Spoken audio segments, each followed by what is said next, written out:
Olá, meus irmãos em Cristo, sejam muito bem-vindos a mais um vídeo aqui do canal O Retorno da Glória.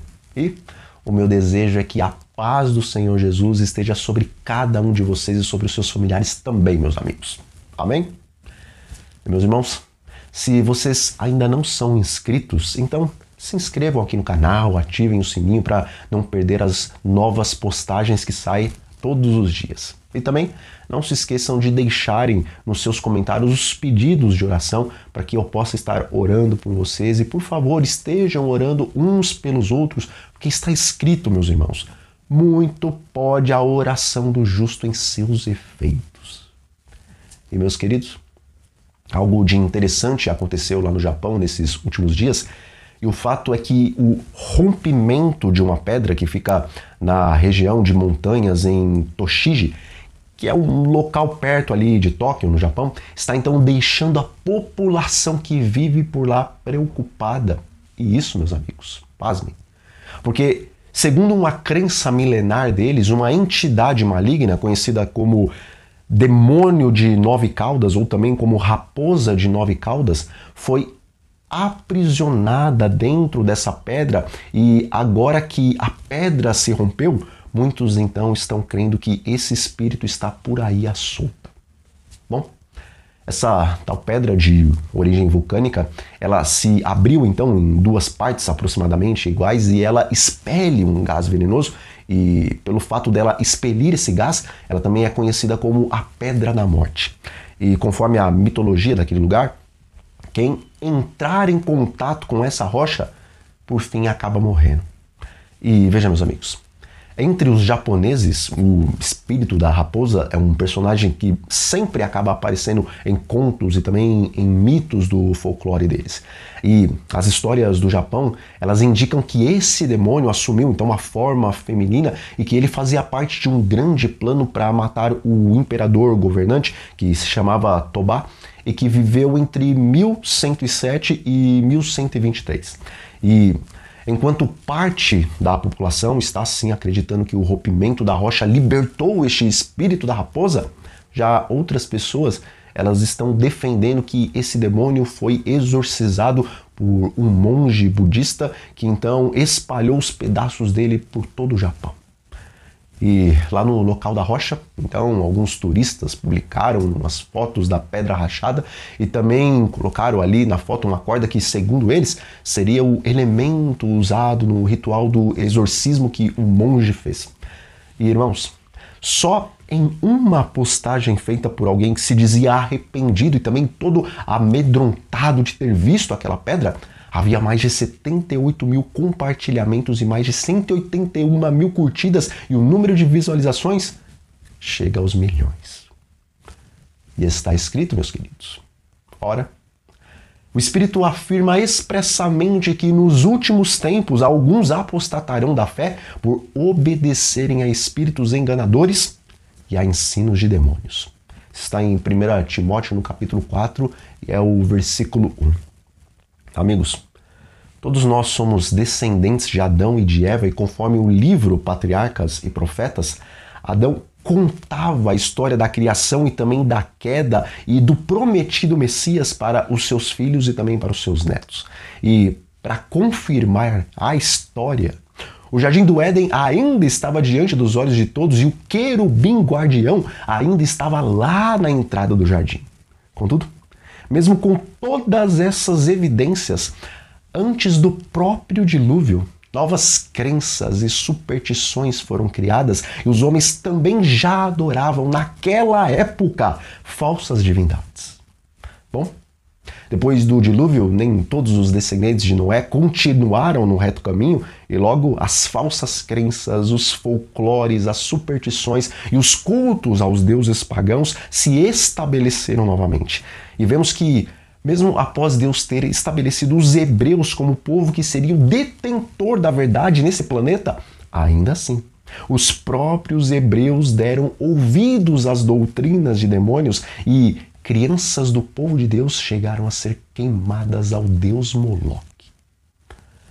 Também, meus queridos, lá na Idade Média, o cristianismo foi misturado com o paganismo romano, dando origem à fé católica, apostólica romana, e toda sorte de falsas crenças e superstições afetaram as verdades que Jesus e também os seus apóstolos haviam nos deixado. Depois veio o protestantismo e, embora muitos erros foram reconhecidos e abandonados pelos reformadores, ainda assim, terríveis erros como a imortalidade da alma e também a santidade do domingo permaneceram com aquele povo.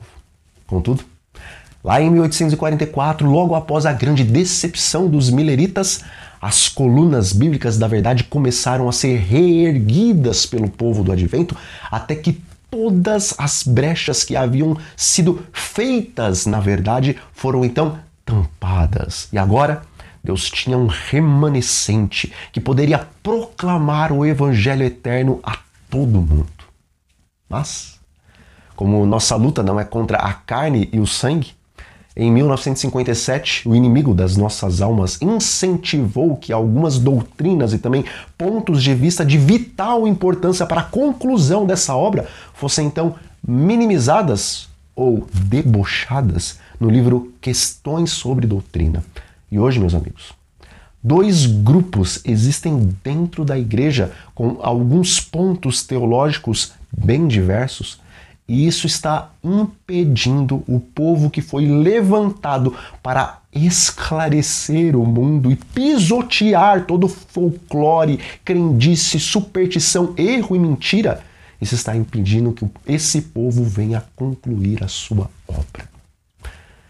Amigos, se vocês ficam irritados, tristes, indignados com pessoas que acreditam nos horóscopos, ou que acreditam na imortalidade da alma, ou que defendem a existência de alienígenas e discos voadores, ou que creem que os reptilianos estão entre nós, ou que defendem a crença de que o batismo do Espírito Santo consiste em falar em línguas que ninguém entende, se vocês ficam indignados com tudo isso, saibam que talvez Deus e os seus anjos podem estar neste momento se lamentando daquilo que vocês hoje têm acreditado, mesmo estando na igreja adventista do sétimo dia.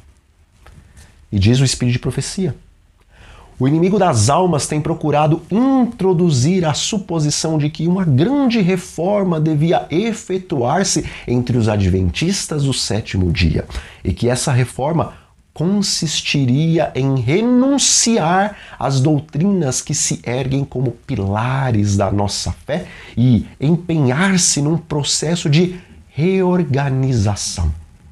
Se tal reforma se efetuasse, qual seria o resultado? Seriam rejeitados os princípios da verdade que Deus, em sua sabedoria, concedeu à igreja remanescente. Nossa religião seria alterada. Estabelecer-se-ia uma nova organização, escrever-se-iam livros de ordem diferente, introduzir-se-ia um sistema de filosofia intelectual. Mensagens Escolhidas, volume 1, página 204. Bom, o inimigo das nossas almas não conseguiu realizar plenamente os seus desejos, mas ele já obteve muito sucesso na nossa teologia e hoje muitos de nós estamos chamando a luz de trevas e as trevas de luz.